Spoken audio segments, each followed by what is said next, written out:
Hello guys, today we discuss chapter number 1, ordinary differential equation of first order and first degree. Lecture number 3, topic will cover exact differential equation. Then we start problem number 3, sin x cos y plus e raised to 2x dx plus cos x sin y plus tan y dy equal to 0. Look at this problem, we clearly identify कि कौन से topic पे problem है. जो topic चालू है अपना उसके बारे में लिख लेते हैं. उसका इक्वेशन कैसे होता है, उसका डेरिवेटिव कैसे लिया जाता है, उसका जनरल सॉल्यूशन का फॉर्मूला क्या है, वो साइड में लिख लेते हैं. क्योंकि इससे क्या होगा, हमारा बेस अच्छा हो जाएगा. एग्जैक्ट डिफरेंशियल इक्वेशन क्या है अपना, M D X plus N D Y equal to 0. ये स्टैंडर्ड फॉर्म है और आज का जो प्रॉब्लम है वो भी स्टैंडर्ड फॉर्म में ही है. ये हमको क्या करना पड़ेगा, अपना पार्शियली डिफरेंशिएट करना पड़ेगा डैबा एम बाय डैबा वाई से. समझो ये समथिंग आएगा. और एन को भी एक्स से डिफरेंशिएट करना पड़ेगा पार्शियली डैबा एन बाय डैबा एक्स. ये समझो समथिंग आ गया. ये इक्वेशन 1, ये इक्वेशन 2. समझो इक्वेशन 1 इक्वल टू इक्वेशन 2 आ गया. पार्शियली डिफरेंशिएट करने के बाद दोनों सेम आ गया तो समझ लेगी अपना गिवन इक्वेशन एग्जैक्ट है. मीन्स डैबा यम बाय डैबा वाई इक्वल टू डैबा एन बाय डैबा एक्स. बोथ आर सेम आ गए तो अपने को उसको जनरल सॉल्यूशन इज, उसका फॉर्मूला है integration M D x y equal to constant plus integration term N not containing x.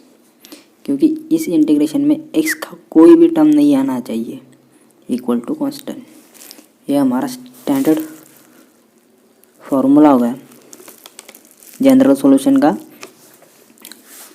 sin x cos y plus E raise to 2x dx. Differential equation देखिए M D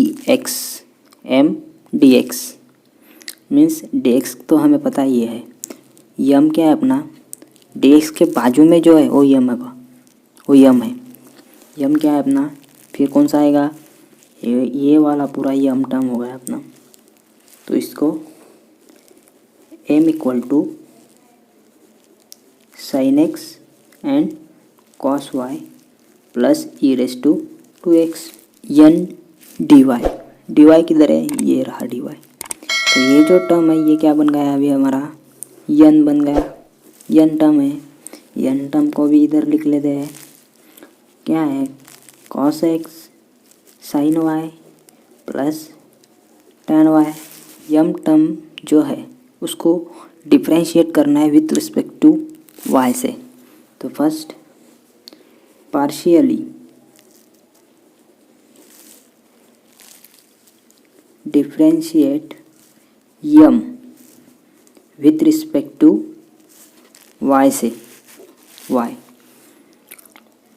M को y से differentiate करना है तो डैबा M by डैबा y से differentiate करेंगे. Sign X cos Y इधर है, कॉस वाई को डिफरेंशिएट करेंगे. साइन वाई उसके मल्टीप्लाई में है इसलिए साइन वाई कांस्टेंट आएगा. साइन एक्स कांस्टेंट आएगा. तो कॉस वाई का डेरिवेटिव जो है क्या आएगा, कॉस वाई का डेरिवेटिव आएगा minus sine Y plus E raise to 2x. X को डिफरेंशिएट नहीं कर रहे हैं इसलिए एक्स कांस्टेंट, तो ई रेस टू 2x 0 हो जाएगा. तो अपन इसको रिपीट ऐसे भी लिख सकते हैं, माइनस साइन इधर लेके आएंगे, minus sine x sine Y. समझिए ये हमारा इक्वेशन 1 बन गया. अभी partially differentiate N with respect to X. क्योंकि एन से हम एक्स से डिफरेंशिएट करेंगे तो कैसे लिख सकते हैं, डै बाई एन बाय डै बाई एक्स ऐसे लिख सकते हैं, इक्वल टू एक्स से डिफ्रेंशिएट करेंगे कॉस एक्स का डेरिवेटिव क्या आएगा minus sine x, sine y उसके मल्टीप्लाई में है तो साइन वाई कांस्टेंट टर्म है तो इसलिए साइन वाई कांस्टेंट ही आएगा, प्लस टेन वाई कांस्टेंट है इसलिए टेन वाई ज़ीरो। तो इसको हम ऐसे भी लिख सकते हैं minus sine x sine y. This is equation number 2। Equation number 1 and equation number 2 are both are same, यानी 1 equal to 2 are same means 1 क्या है अपना डै बाई एम बाय डै बाई वाई इक्वल टू 2 क्या है अपना डै बाई एन बाय डै बाई एक्स ऐसे लिख सकते हैं, यानी दोनों टर्म सेम आ गई।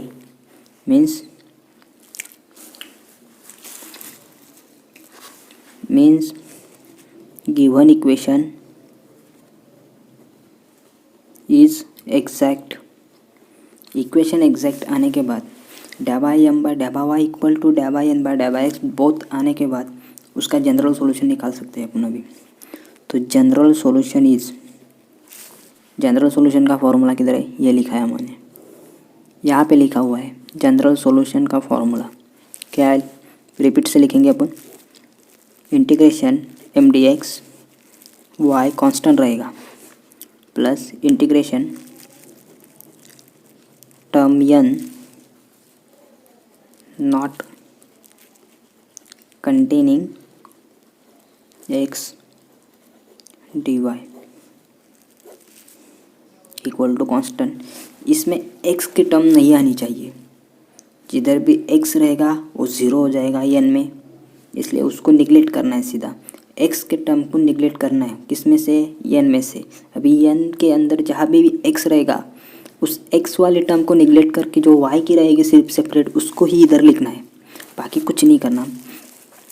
तो इंटीग्रेशन यम क्या है अपना यम का टर्म तो पूरा लिखना पड़ेगा, इस पर ऐसा कुछ नहीं लिखा है कि containing not containing X not containing Y, इधर ऐसा कुछ भी नहीं लिखा है, इधर पूरा टर्म का टर्म लेना है। तो टर्म क्या है अपना यम का term sine X cos Y plus E raise to 2x, sine X cos Y plus E raise to 2x dx plus term N में x को नहीं लेना है, टर्म एन किधर है ये, इधर cos x sin y दोनों मल्टीप्लाई में, बट cos y से ये मल्टीप्लाई में इसलिए ये sin y की और cos y की दोनों ज़ीरो हो जाएगी, दोनों को लेना ही नहीं है। तो क्या बचा, सिर्फ tan y बचा, इसलिए इधर tan y आएगा, बस सिर्फ tan y आएगा, क्योंकि इधर cos x था, x की टर्म नहीं बोलिए इधर की, x की टर्म लेना ही नहीं है, तो x इधर है तो ये पूरी टर्म निगलेक्ट होगी, प्लस tan y है इसलिए tan y आएगा इधर tan y लिख लिया हमने। तो dy इक्वल टू कॉन्स्टेंट, इस टर्म को अपन ऐसे भी लिख सकते हैं क्योंकि इधर dx जो है इंटीग्रेशन पूरा टर्म का लेना है, इसलिए इंटीग्रेशन ऐसे भी लिख सकते हैं sine X cos Y dx, इस सिर्फ इससे मल्टीप्लाई कर दो क्योंकि काम बन जाएगा अपना, plus integration 2x dx plus integration tan y equal to constant. सिर्फ x वाली टर्म का इंटीग्रेशन लेना है, cos y जो है वो कांस्टेंट है, उसको हाथ भी नहीं लगाना। तो इंटीग्रेशन साइन x का इंटीग्रेशन क्या आएगा, साइन x का इंटीग्रेशन आएगा ब्रैकेट साइन x का इंटीग्रेशन आएगा माइनस cos x। ये जो पूरे फार्मूले है, डेरिवेटिव फार्मूले और इंटीग्रेशन फार्मूले, ये दोनों का वीडियो अलग है, उसकी लिंक जो डिस्क्रिप्शन में दे रखी है। स्टैंडर्ड फार्मूले इसी पे ही रिलेटेड फार्मूले है, वो फार्मूले आप देख लीजिए, नोट कर लीजिए, अच्छे से याद कर लीजिएगा। साइन एक्स का डेरिवेटिव क्या आएगा minus cos X, cos Y constant रहेगा क्योंकि अपन इंटीग्रेशन सिर्फ एक्स का ले रहे हैं इसलिए कॉस वाई कांस्टेंट रहेगा, plus E raise to 2x integration क्या आएगा E raise to 2x divide जो कांस्टेंट है कांस्टेंट नीचे आएगा, इधर कांस्टेंट टू है इसलिए 2 आएगा, plus integration of tan y equal to, sorry इधर dy लिखना भूल गए, इधर dy लिखना भूल गया था, sorry. Integration tan y dy का क्या आएगा, tan y का इंटीग्रेशन आएगा log of sec x equal to constant. तो पूरे टर्म को अपन ऐसे भी लिख सकते हैं minus cos x cos y प्लस 1/2 e raised to 2x log of sec x equal to constant.